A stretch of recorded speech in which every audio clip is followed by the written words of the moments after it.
Cric-crac, faites le silence pour que l'histoire commence. La fée sous mon lit.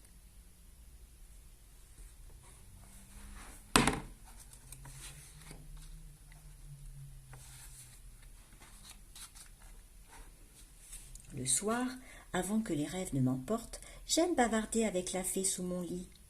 Elle me raconte son travail de fée auprès des habitants de la maison et du jardin. Cette nuit-là, elle a murmuré d'une voix enrouée.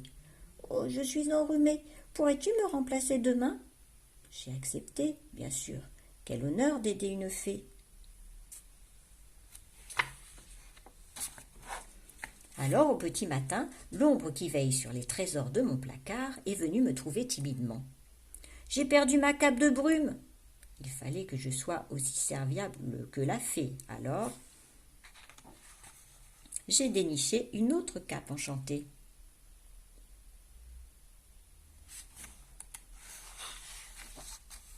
Au petit déjeuner, le monstre qui d'ordinaire grignote en silence les miettes sous la table a grogné. « J'ai une faim de loup !» Il fallait que je sois aussi généreux que la fée.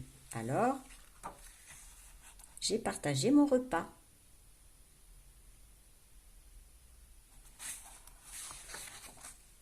Puis, j'ai suivi le sentier secret jusqu'à ma cabane. Le roi de la forêt m'y attendait. L'air s'est rafraîchi, où vais-je bien pouvoir passer l'hiver ? Il fallait que je sois aussi créatif que la fée. Alors, je lui ai bâti un palais d'or, d'ambre et de rubis sous le vieux chêne.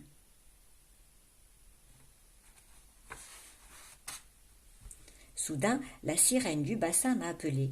Les têtards ne peuvent pas faire leur sieste avec le clapotis de la pluie. Il fallait que je sois aussi futé que la fée. Alors, j'ai recouvert le ciel d'un voile de silence.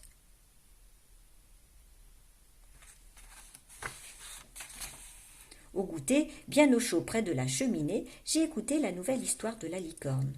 Puis elle m'a confié. « J'aimerais inviter l'automne à boire un thé. » Il fallait que je sois aussi charmant que la fée. Alors, j'ai ouvert la fenêtre et j'ai laissé l'automne entrer.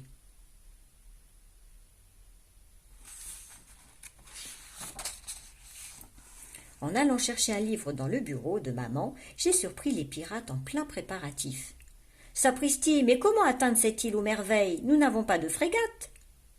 Il fallait que je sois aussi magicien que la fée. Alors, j'ai fait apparaître toute une flotte.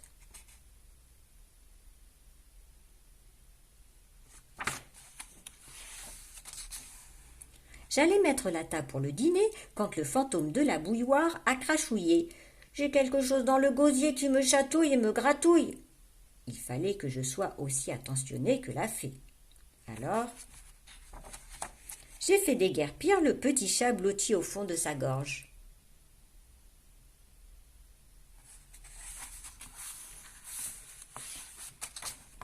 Au crépuscule, le dragon baryton monopolisait encore la salle de bain. Il barbotait en fredonnant des airs d'opéra. Mais en me voyant, il a soudain déclamé « Oh, Poséidon, comme j'aimerais que ce lac soit plus profond !» Il fallait que j'exauce les vœux comme la fée. Alors, j'ai ajouté un peu d'eau.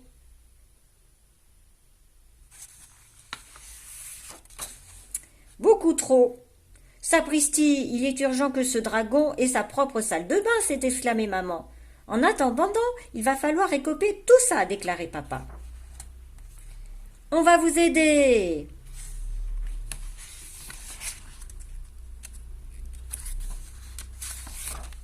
La lune était haute dans le ciel quand j'ai apporté une tisane à la fée sous mon lit. Je lui ai tout raconté. La cape enchantée, le monstre à rassasier, le palais d'hiver. Elle m'a félicité, puis elle a ajouté « Je me sens encore un peu fatiguée. Demain, je vais rester me reposer. Pourras-tu apporter des petites laines aux gargouilles sur le toit ? Le temps s'est rafraîchi, j'ai peur qu'elles aient froid. » Cric-crac, mon histoire est terminée.